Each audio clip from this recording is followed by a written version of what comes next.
Assalamualaikum warahmatullahi wabarakatuh.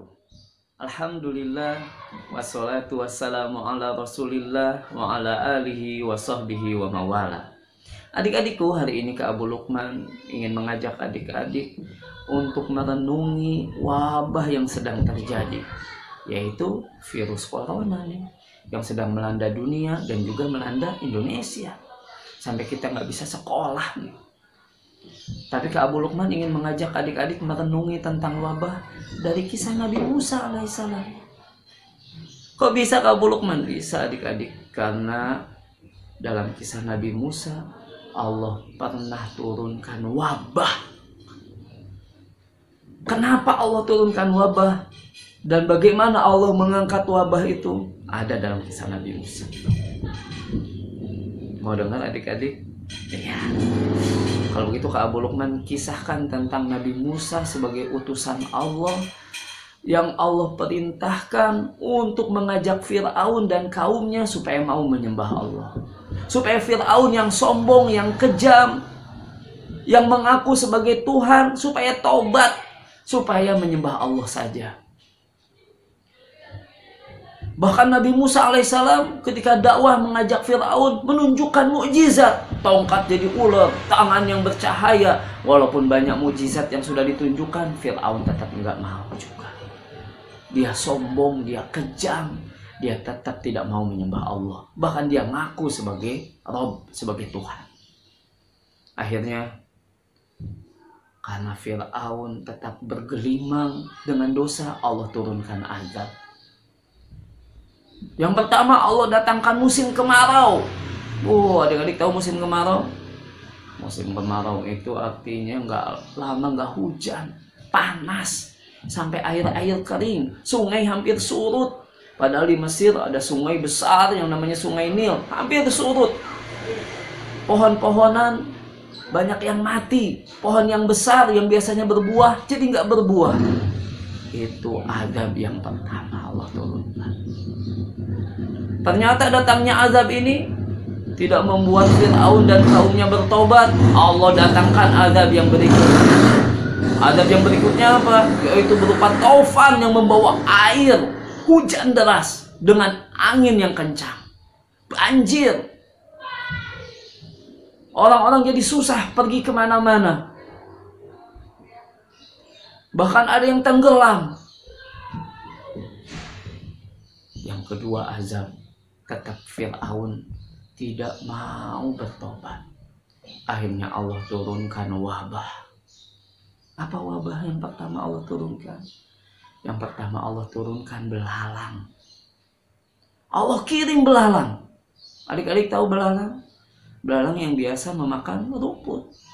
Tapi kalau belalangnya jutaan, makan apa? Makan daun. Sehingga pohon-pohon gundul, nggak ada daunnya, dimakan sama belalang. Gandum atau padi yang biasanya berbuah dimakan sama belalang, habis. Sampai mereka mau jalan juga susah, banyak belalang. Akhirnya apa?